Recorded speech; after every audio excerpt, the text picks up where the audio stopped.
مسلمان بھی استعمال کرتے ہیں، عیسائی بھی استعمال کرتے ہیں، یہودی بھی استعمال کرتے ہیں۔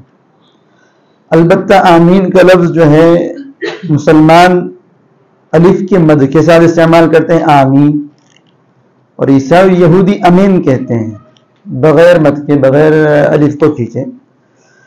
تو یہ حتمی طور پر نہیں کہا جا سکتا کہ کس زبان کا لفظ ہے، کیونکہ اس کا وجود جو ہے اسلام سے پہلے سے ہے۔ البتہ اس کے معنی ہوتے ہیں اللہم استجب، اے اللہ قبول کر۔ عربی میں اس کا ترجمہ ہوتا ہے اے اللہ قبول کر۔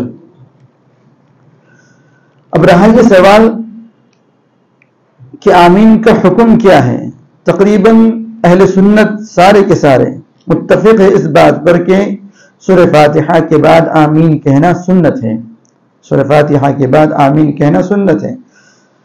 مسلمان کہے جانے والے لوگوں میں سے صرف شیعہ آمین کے سنت ہونے کے منکر ہے، شیعہ ہی صرف آمین کے سنت ہونے کے منکر ہے، ورنہ سارے مسلمانوں کے نزدیک، سارے اہل سنت کے نزدیک جو ہے آمین کہنا سورہ فاتحہ کے ختم پر سنت ہے، امام کے لیے بھی اور مقتدیوں کے لیے بھی۔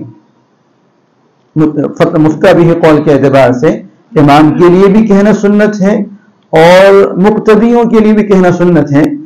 اس سلسلے میں حدیث رسول کریم صلی اللہ علیہ وسلم کا ارشاد ہے، آپ کا فرمان ہے من وافق تأمین تأمین الملائکہ غفر له ما تقدم من ذنبہ، کہ جس کی آمین فرشتوں کی آمین کے مطابق ہو جاتی ہے، جس کی آمین فرشتوں کی آمین کے موافق ہو جاتی ہے تو اس کے پچھلے گناہ معاف ہو جاتے ہیں۔ اتنی بڑی فضیلت ہے کہ اس کی بنیاد پر گناہوں کی معافی کا اعلان ہے رسول کریم صلی اللہ علیہ وسلم کی طرف سے۔ اس لیے آمین کہنا امام کے لیے بھی سنت ہے اور مقتدیوں کے لیے بھی آمین کہنا سنت ہے۔ اب رہا یہ سوال کہ آمین زور سے کہی جائے یا آہستہ کہی جائے، اس میں افضلیت اور غیر افضلیت کا اختلاف ہے کہ افضل کیا ہے، افضل کیا ہے۔ جو لوگ آہستہ کہنے کے قائل ہیں ان کے نزدیک زور سے کہنا غلط نہیں ہے، اور جو لوگ زور سے کہنے کے قائل ہیں ان کے نزدیک آہستہ کہنا غلط نہیں ہے۔ ائمہ اربعہ میں سے دو بڑے امام یعنی امام اعظم ابو حنیفہ رحمۃ اللہ علیہ اور امام مالک رحمۃ اللہ علیہ دونوں آمین آہستہ کہنے کے قائل تھے، اور عمر کے اعتبار سے دو چھوٹے امام امام شافعی رحمۃ اللہ علیہ اور امام احمد رحمۃ اللہ علیہ یہ دونوں آمین زور سے کہنے کے قائل تھے۔ اس سلسلے میں بنیاد حضرت وائل بن حجر رضی اللہ عنہ کی روایت ہے، یہ یمن کے رہنے والے تھے اور یمن کے نوابوں میں سے تھے۔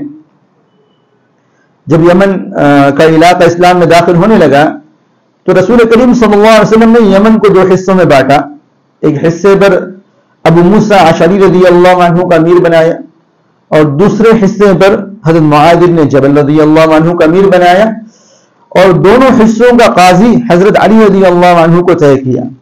ان حضرات کی محنتوں سے وہاں کے لوگ ایمان کے اندر داخل ہوئے، جن میں سے حضرت وائل بن حجر رضی اللہ عنہ بھی تھے جو وہاں کے نواب تھے، جو وہاں کے سردار تھے۔ جب وہ آئے مدینہ منورہ اسلام قبول کرنے کے بعد، اللہ تبارک و تعالی نے وحی کے ذریعے ہی آپ صلی اللہ علیہ وسلم کو اطلاع دے دی تھی کہ وائل آ رہے ہیں، تو ان کے مدینہ میں داخل ہونے سے پہلے ہی رسول کریم صلی اللہ علیہ وسلم نے صحابہ رضی اللہ عنہ کو بتا دیا تھا کہ حضرت وائل رضی اللہ عنہ تشریف لا رہے۔ ان کے لیے جماعت کی صف کے اندر رسول کریم صلی اللہ علیہ وسلم نے اپنے پیچھے کی جگہ طے کی کہ میرے پیچھے کھڑے رہیں، تاکہ آپ صلی اللہ علیہ وسلم کے پیچھے کھڑے ہو کر وہ نماز سیکھیں، آپ صلی اللہ علیہ وسلم کے پیچھے کھڑے ہو کر وہ آپ صلی اللہ علیہ وسلم کو نماز پڑھتے ہوئے دیکھیں اور نماز سیکھیں۔ تو تقریباً 20 دن ان کا قیام مدینہ منورہ کے اندر رہا۔ 20 دن کے بعد وہ یمن واپس چلے گئے۔ تو وہ بیان کرتے ہیں کہ میں نے رسول اللہ صلی اللہ علیہ وسلم کو نماز کے اندر آمین کہتے ہوئے سنا، اور آپ نے آمین کہنے میں اپنی آواز کو بلند کیا، اور ایک روایت میں انہی سے یہ مروی ہے کہ آپ صلی اللہ علیہ وسلم نے آہستہ آواز سے آمین کہی۔ 20 دن وہ مدینہ منورہ کے اندر قیام پذیر رہے، قیام ان کا 20 دن مدینہ منورہ میں رہا۔ طبرانی کے اندر ان سے مروی ہے کہ آپ صلی اللہ علیہ وسلم نے ان 20 دنوں میں تقریباً 3 مرتبہ زور سے آمین کہی، تقریباً 3 مرتبہ زور سے آمین کہی۔ اس سے آپ صلی اللہ علیہ وسلم کا معمول کا بھی علم ہوتا ہے، اور آپ صلی اللہ علیہ وسلم کے آمین زور سے کہنے کا علم بھی ہوتا ہے کہ آپ صلی اللہ علیہ وسلم نے زور سے آمین کیوں کہی تھی۔ انہی سے ایک روایت کتاب الاسماء والکنہ نامی کتاب کے اندر حافظ دولابی رحمہ اللہ نے روایت کی کہ حضرت وائل فرمایا کرتے تھے کہ آپ صلی اللہ علیہ وسلم کی زور سے آمین کہنے کی وجہ ما اراہ الا لیعلمنا، کہ آپ صلی اللہ علیہ وسلم جو زور سے آمین کہی تھی وہ ہمیں سکھانے کے لیے کہی تھی. اور آپ صلی اللہ علیہ وسلم کا یہ معمول تھا کہ جو چیز سکھانا چاہتے تھے اگرچہ وہ نماز کے اندر سرن پڑھی جاتی ہو، آپ صلی اللہ علیہ وسلم زور سے پڑھا کرتے تھے. کبھی کبھی جیسے آپ صلی اللہ علیہ وسلم سے ثنا زور سے پڑھنا، عمر رضی اللہ عنہ سے بھی زور سے ثنا پڑھنا ثابت ہے، حالانکہ ثنا آہستہ پڑھی جاتی ہے. ظہر کی پہلی رکعت کے اندر آپ صلی اللہ علیہ وسلم سے ہلکی سی بلند آواز سے تلاوت کرنا ثابت ہے. پہلی رکعت کے اندر ظہر کی نماز کے اندر قرات سرن ہوتی ہے، آہستہ پڑھی جاتی ہے، لیکن آپ صلی اللہ علیہ وسلم سے زور سے ہلکی سی بلند آواز سے، تاکہ مقتدیوں کو پتہ چلے کہ اس وقت جو ہے یہ چیز، یہ عمل کیا جاتا ہے، یہ پڑھا جاتا ہے. ایسے ہی رسول کریم صلی اللہ علیہ وسلم نے جو آمین زور سے کہی تھی اس کا مقصد بھی صحابہ رضی اللہ عنہم کو آمین سکھانا تھا. خود وائل بن حجر رضی اللہ عنہ فرماتے ہیں کہ میرا یہی خیال ہے کہ آپ صلی اللہ علیہ وسلم نے جو زور سے آمین کہی تھی، مقصد جو ہے آپ صلی اللہ علیہ وسلم کا وہ زور سے ہمیں آمین سکھانا تھا. اسی وجہ سے ہم کبار صحابہ کو دیکھیں، جو بڑے بڑے صحابہ ہیں، خلفائے راشدین ہیں، ان میں سے کسی سے بھی زور سے آمین کہنا ثابت نہیں ہے. زور سے آمین کہنا کبار صحابہ میں سے، خلفائے راشدین سے ثابت نہیں ہے. صغار صحابہ عبداللہ بن عمر رضی اللہ عنہ، عبداللہ بن زبیر رضی اللہ عنہ، ان سے زور سے آمین کہنا ثابت ہے. وہ زور سے آمین اس لیے کہتے تھے تاکہ لوگوں کو یہ معلوم ہو کہ آپ صلی اللہ علیہ وسلم نے زور سے آمین کہی ہے. اس میں کسی کا انکار نہیں کہ آپ صلی اللہ علیہ وسلم نے زور سے آمین کہی ہے، اس میں کسی کا انکار نہیں. ہاں، آپ صلی اللہ علیہ وسلم کا معمول کیا تھا، افضل کیا ہے، اس میں اختلاف ہے. علماء احناف اور مالکیہ اس بات کے قائل ہے کہ آپ صلی اللہ علیہ وسلم کا معمول آمین کہنے کے اندر آہستہ کہنے کا تھا. 10 سال صحابہ رضی اللہ عنہم نے آپ صلی اللہ علیہ وسلم کے پیچھے نماز پڑھی ہے.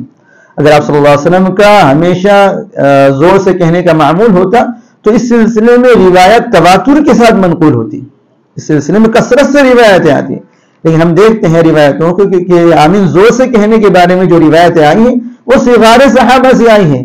حضرت ابوبکر رضی اللہ عنہ نے نماز پڑھائی، زور سے آمین نہیں کہی. حضرت عمر رضی اللہ عنہ نے حضرت عمر اور حضرت علی رضی اللہ عنہ سے تو باقاعدہ ثابت ہے کہ آمین آہستہ کہنا چاہیے.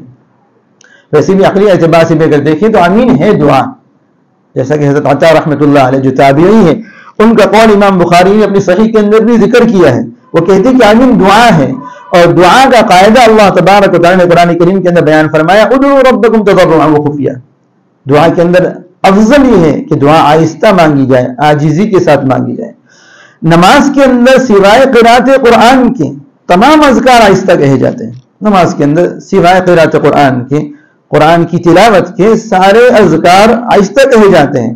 جیسے سورہ فاتحہ سے پہلے پڑھی جانے والی دعا ہو، رکوع کی تسبیح ہو، رکوع سے اٹھ کر سیدھا کھڑے ہوتے جب تحمید کہتے ہیں تحمید ہو، سجدے کی تسبیح ہو، 2 سجدوں کے مابین کی تسبیح ہو، سارے اذکار آہستہ ہیں سوائے قرات قرآن کے.